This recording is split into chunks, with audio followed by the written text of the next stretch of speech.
Hey there, it's Marley Major. Before we dig in, don't forget to like, subscribe, and ring that bell because you definitely don't want to miss another glorious disaster here on Every Day's a Train Wreck. Because missing an episode, now that would be a train wreck. Let's get to it.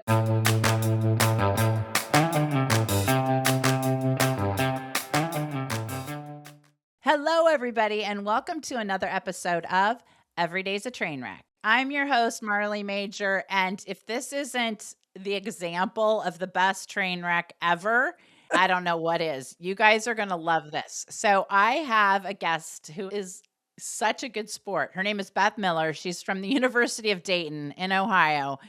And as you guys know, my mom was from Ohio. So, to me, I kind of look at it as an extra like weird serendipity. But before I tell you too much about Beth, we were connecting on LinkedIn because of a mutual friend, Marcy Pellegrino. And you guys, if you haven't listened to that podcast about Marcy's Pet Kitchen and her amazing dog treats and stuff, you need to. But Beth had reached out to me. It was basically like, can I share your podcast with Marcy? Like in my class, we'll talk about her class, etc. And I was like, yeah, sure. So I said, and I'd love to have you on my podcast. She's like, great. So I sent her the link. Well, typical Marley Major style. She's like, oh, great. Because remember, she's a professional, is getting the link. Like, we're going to now chat about permission to use the stuff in her class. Well, from my perspective, hell, I already gave her permission. Use it away, So then the poor woman, I'm like, oh, okay, this is how the podcast is going to go. And she's like, oh, wait, like we're doing a podcast. So we have the most like spontaneous, best, coolest person who just is like, sounds good. Let's do the podcast. So, Beth, if that's not so random, without further ado, welcome to the show. And I think you should have like a permanent spot just because for all of this. So I agree. We'll be co-hosts. We'll bring in all kinds of crazy people and do all kinds of crazy antics. I mean, if this is not an antic, you guys, really, it's going to develop like as this thing goes on. But like literally, we were in her mind having a meeting, and in my mind doing a podcast. Like it just. But you know what? In my journal this morning, I was writing all about like what I want versus what I don't want, and I was just like, I just want the cool, fun, magical people that I'm supposed to see just show up and I appear. Bless us. Beth doesn't appear. So Beth, when I say Yes. you're like a real person with a real job, I mean, you don't get to be like at a university typically with your biggest credential being on, Every Day is a Train Wreck. So give us your backstory. And are you from Ohio? How did you get to be a professor? What are you focused on? Because I think our listeners are going to just love what your focus is. So Thank jump you. in. Oh my gosh. Well, that's such a crazy story because first to answer your question, yes, I am from Ohio. I'm actually, where's your mom from? Or where did she grow up? She's from Warren. Okay. Yeah. I'm from the Cleveland area, Broadview Heights, Brecksville. So not too Yes. far from there. Yep. Yeah. So yeah, go Buckeyes and all that. So yeah, Oh, my son was at Ohio State for 1 year and then he transferred. I was so bummed. I mean, I'm telling you, when we moved that kid into that school, I was just like, this is why I love the Midwest because people are so nice. Those parents were so kind and helpful. And it's just a totally different thing, I think. And yeah, it is. just everybody's at a much different pace than they are in California. I feel like in California, and I spend a lot of time in New York, and it's just like, everything is bustle, bustle, bustle. And I'm sure I'm contributing to that because that's the vibe I give off. But boy, did I just freaking love Ohio, where I was like, oh my gosh, people like hold the door and like you have an actual conversation. You're like, hello, how are you today? I'm Yes, good. Not yes. just like Oh, I getting right to the totally get that. I was in right. New York, was it 2 years ago, and a friend of mine and I were there visiting family and doing some fun things, and I noticed that they have this weird reaction to me because I have a tendency to look at people and smile and say like, Imagine. "Hi, And good then, morning. How about this weather?" And they're like, "What is wrong with you?" like, And are and you they're like, about to? It must be a pickpocket scheme, right? I mean, that could be "It the is." They only kind of look at thing, you like, "What do you want?" right? And like to say hello. So yeah, it is. That So then when I realized that I was having that effect on people yeah. with my personality, I'm like, let's double down on this. So then I was like walking around the city like, hi, like just Yeah. kind of seeing what kind of reaction I could get. And then there was Yep. this little girl on the stoop, like across from one of the schools, and we were just moving Yep. our cars. You know how in New York you're like, well, you can park Yes. there, but only till 2, and then you have to go over here for like Yes. 4 hours, and then you can move back. So Yes. we're shifting things around, and we see this little girl on the stoop, and she's sobbing, and she's holding this cup, and she looks like she's just in all kinds of angst. So, we're both like in the grandma era, right? So we're over there, like, "Are you okay?" And she's like, "Why are you talking to me?" And Yeah, like, well, exactly. she had gotten sick, so she was holding a cup. It was full of barf. So she had gotten sick, caught it, and then we're like, "Oh," and my friend Penny's like, here's a breath mint. So we're doing the whole thing. And Oh, she's supposed to like audition or try out for basketball that day, and she was very upset about it. And her grandma was in town to watch, and so it was so weird to me that like a kid who's, I think she was 11, is like on her own in New York City, right? right? I mean, we were on like 77th, I think, so it was in a, fairly bougie area. But But still, like, still, would I let my she's kid be like, 11. yeah. So we're like, oh my gosh. So we let her use our phones to like call her grandma, and she's a few blocks down. So we're like, we'll walk her to you. So such an Ohio thing to do. Like, we'll adopt Right? you for 20 minutes while we walk you there. So we're Right. walking along, and the girl goes, "Where did you say you're from?" And we're like, "Ohio." And she goes, "Oh." And we're like, "What does that mean?" She goes, "Well, we just like people kind of like make fun of people from Ohio here." And I'm like, "Oh, okay, I get that." Like, yeah. Well, I Because it is mean, such a different vibe. It is slower. It's very beige, like to some extent, right? Like, there's not a lot of like crazy out there stuff, yeah. which is kind of nice if you are a person who's a little unusual. Like, I Yeah. wear a tie with it like wrapped twice around, so that's not Which typically is what you'd see. which is so But cute. I know as soon as I saw you, I was like, "Ooh, she has great I style." know, right? Like, You're like, oh love, yeah, love, that's love, right. love. I was like, But it is a "Available." place Okay. where if you do want to be a little unusual, Yeah. you do stand out just with a little bit of unusual. So it is kind of a nice playground for that. So Well, yeah, and yeah. it's kind of ironic too that the little girl was like, "Oh, making fun of that," especially when you are the two that were like saving her basically from barfing and not missing her basketball thing. And then, oh, by the way, let's talk about the mental health crises and all this other stuff going on right now where people don't have a connection. The suicide rates are like just going through, but yet people are super Yes. connected on social media, but nobody's having any Mhm. real conversations. And so maybe if we Yeah. just slow down for 5 seconds and actually looked somebody in the eye and made eye contact, but nobody can Yes. look anybody in the eye because they're so busy looking at their screens. Yeah. Yes, they So, are. It's hard to pull them out from that. I was really surprised with being at the university. I kind of thought, like, I've been doing Tai Chi for about 8 years. And yeah, so I use breathing and visualization and all kinds of things like that. I've done that for a long time, but especially with having that kind of training. And right. so I thought, well, I'll bring this into the classroom because I knew you like eventually want me to say what I actually do. So Oh, no, not in one of the necessarily. classes that That's I why teach, I say it's called every day's a train wreck, because even oh, if we well, had this this will be perfect. completely planned out, by the way, it would have segued here anyway, because that's what happens. Okay, so keep That's going. good We'll to get to know. what Beth does. In the meantime, if you guys are bored, just Google her, Beth Miller, University of Dayton. But this is where you need to be and Yeah, in listen. Okay. Wagtown.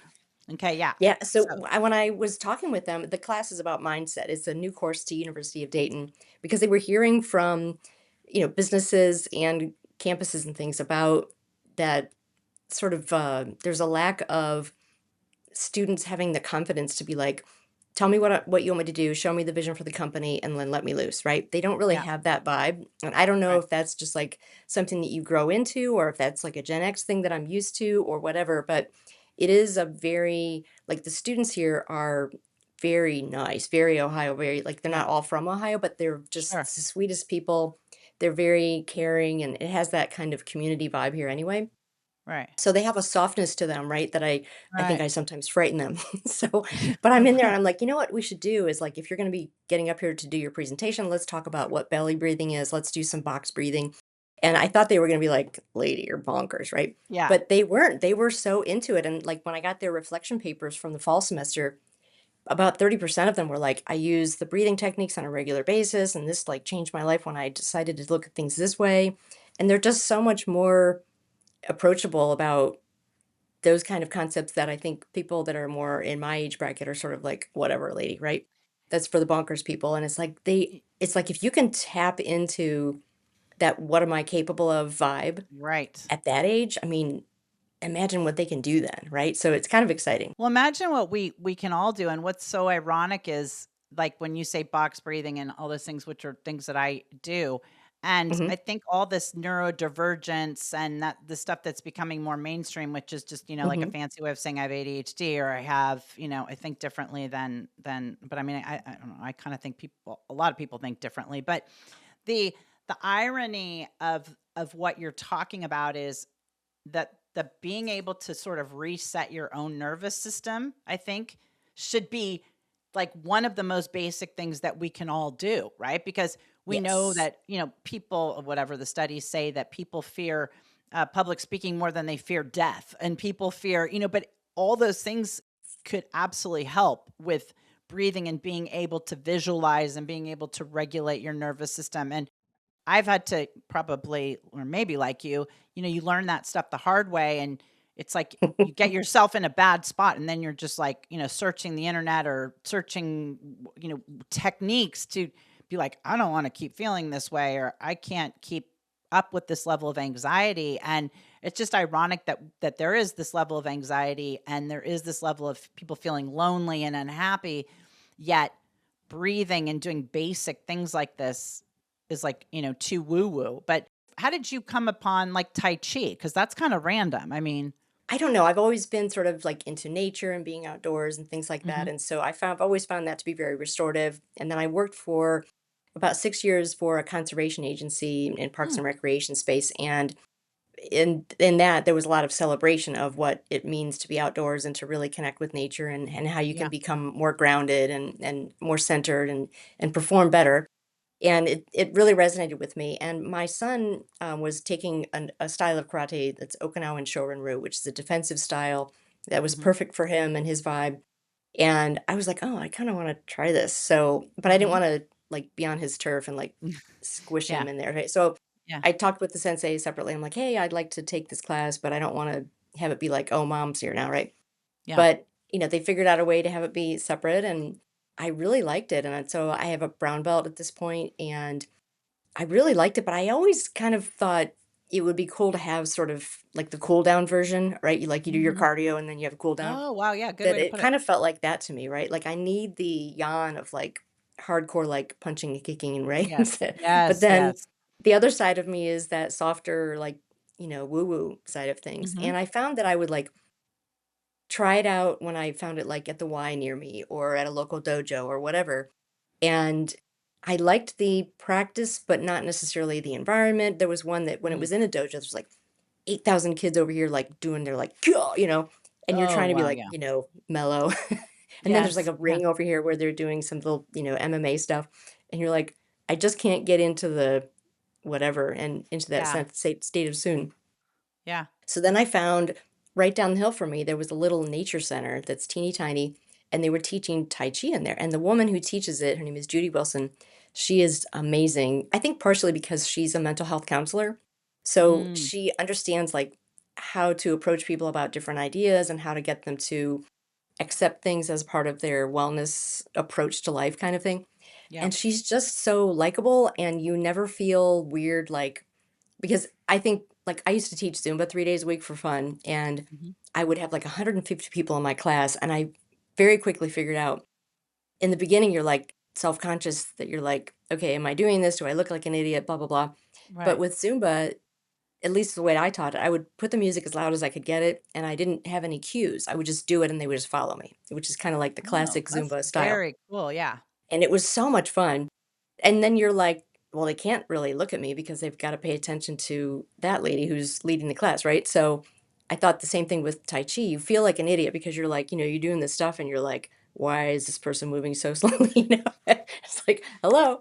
Yeah. But then when you start to get lost in it, and hmm about a year and a half into my practice with that, I came up to Judy after class and I'm like, I'm having this experience where I feel like I don't do Tai Chi anymore. I feel Tai Chi. And she was Mm-hmm. like, "Yep, that's like next level, like keep going kind of thing." And then I realized about 6 months ago that I was on my 8th year and it's like you can Whoa. definitely tell that it's like you can just get right into it and things make sense. And now I'm to the point where I do Tai Chi and Qigong, which is Tai Chi-ish, but it's more on like energy movement and wellness and Mhm. stuff like that. That you can kind of go through your life that everything you do is a movement if you think of it that way, right? So instead of just Mhm. saying like grab this thing and go walk this way, it's like I'm moving my energy here, I'm picking this up and bringing this with Mm. me, and then I'm turning, so it becomes this sort of your life becomes less jagged Yeah. because you're like in the flow, if that makes Yes. any sense. Not only does it make sense, it's hilarious that I'm in California talking to a woman from Ohio wearing a double tie, and that's how I'm learning how to, like, be in I mean, it should be the other way around, you would think, but it's like when the student is ready, the teacher will appear. So, There you go. yeah, I Yeah, love you that, can and call me sensei from now on, all I right? will call you sensei. Quite frankly, I'll call you anything you want after now that I know what you thought you were getting on this call for and that camera ready and ready to do an interview. I love that, and to me, that's when you've mastered something, right? Like when you whether it's a language or it's teaching a class on a subject or giving a talk or something where you go from, okay, now don't forget to do part 2. Don't forget to do and then to the point where you get up and then you sit down and you realize, "Oh, wow. Like, I didn't have my cards. I didn't look at I didn't," and then you're like, it's just kind of ingrained in Yeah, you, right? yeah. And, yeah, I love that. And so you didn't have any, like, some big trauma that you were like, "Oh, I need to just," like, it wasn't some, like, state of emergency. I feel like the times I make the biggest changes are when it's some Yeah. kind of state of emergency. Well, I did have trauma starting at the age of 6, some stuff that was very bad came into my life, and I was very interested to find that we would all do our Tai Chi movements, like the sequence of movement stuff, and then Judy's class always has, I don't know, 12 to 15 minutes at the end of class where it's just meditation. Mm, And I noticed that people would like put their jacket on and, put their hair back down and put on like a blanket over them because we would be sitting still and yeah, sometimes people would get chilled. But yeah. I found that I would be like, am I allowed to swear on your show? Yes! I mean, Okay. it's look Okay. at the title, So I Lord was have like sweating my ass off and I'm like, why yeah, am I like sweating like crazy when we're yeah, doing this meditation?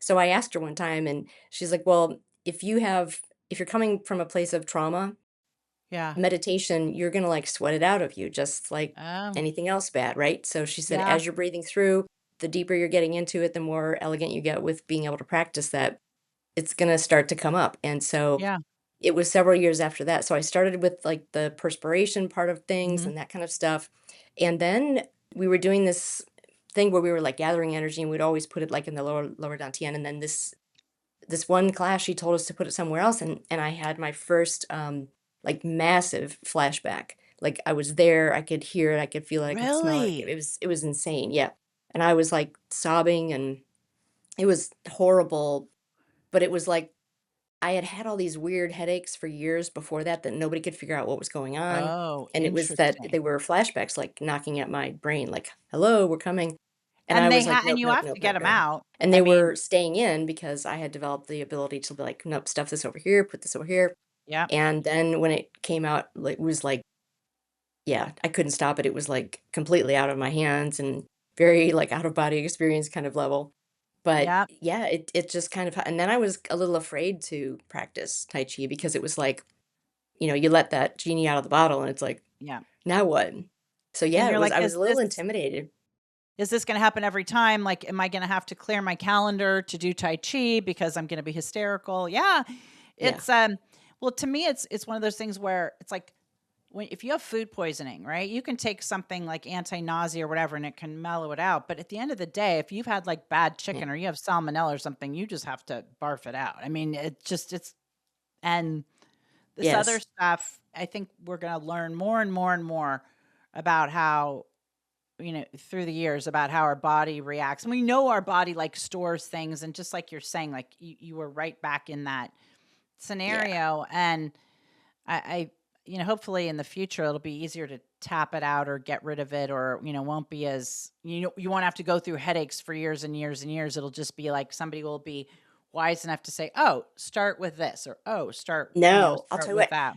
I mean, these were so bad that I was like they would I would be like I didn't know where I was, I couldn't Oh, wow. communicate, I would end up in the ER and they're like, "What do you want?" And I'm like, "Nothing." But since that moment where I had that flashback and started that process, and I've been working with a woman who's an EMDR therapist, so that's this Mm, eye movement sort of like yeah, reprogram the way your brain processes information. yeah. And ever since that first flashback, I have not had another one of those headaches at all. And that's been years now. So Wow. it was definitely the tipping point where like I was getting Yeah. injections in my scalp and on my shoulders trying to figure out No what to do with way. this, all these medications. I had this like it was like an EpiPen, but it was for headaches Right. and nothing would change it. But people would like try to restrain me because I would for some reason it would like focus right here and I would scratch at my temple until it bled and I didn't even know I was doing it, and I would, like it was awful because I always kind of felt like when I would travel for research for Wagtown, it was like, I'm in a strange city, I don't know Yeah. anybody, if this happens to me here so it was always sort of this thing Yeah. that's hanging over you. Yeah. So now there's a lot of freedom in knowing that there were it still took me a couple of years to get it out of my head that it could, could sneak up on me. Because it Right. would be weird places, like, I was at It Target one always time and I had to is. go in the bathroom and, like, hide in the stall. I was golfing one day and I'm, like, laying on the ground in the middle of the fairway. It's, like, super embarrassing and, humiliating moment. But it was definitely, to your point, the Yeah. energy of who you are and what Yeah. makes you you is knocking at your, you know, back of your brain from the inside being like, "I need to come out."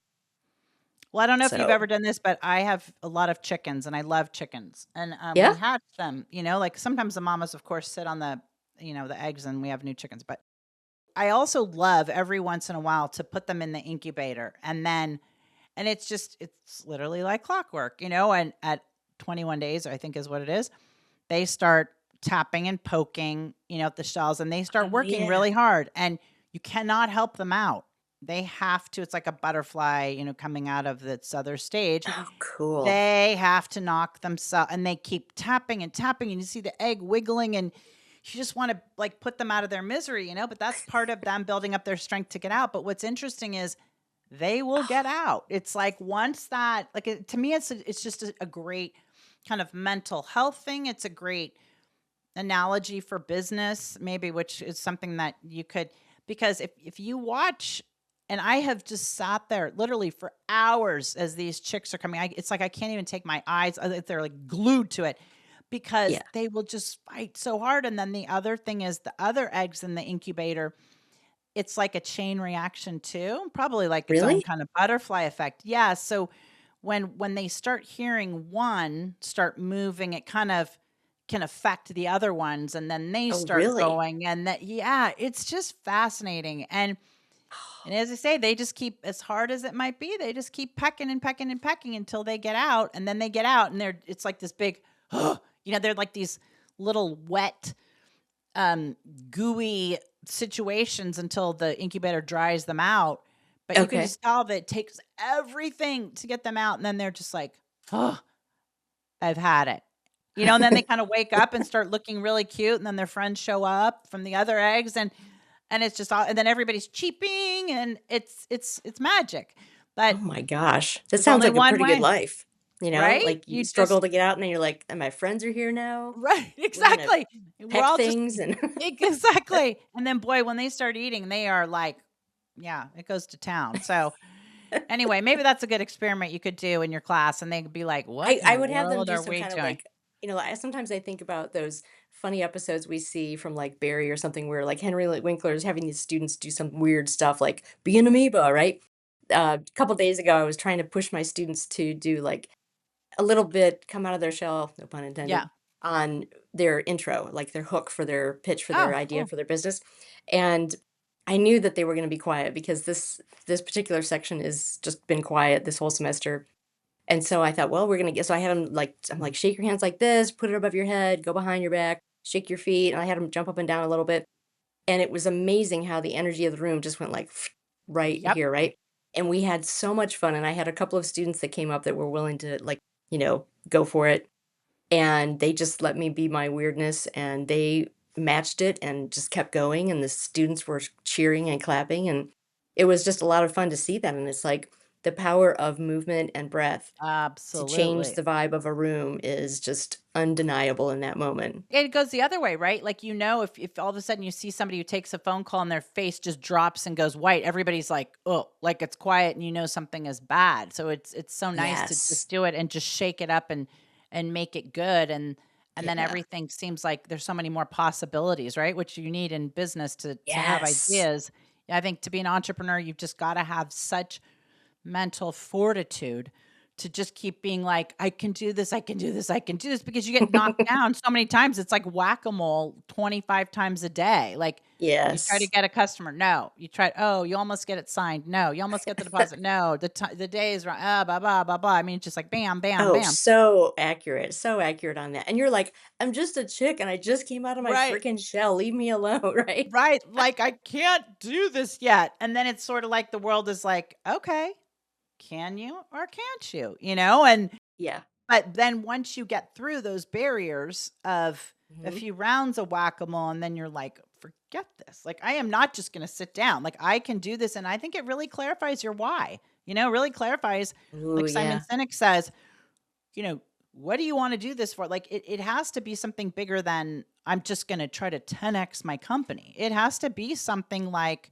Yeah. I'm so passionate about it, and I'm not gonna let it go. Like, there was some quote and I'm going to butcher it, but it was something along the lines of, "Don't ever give up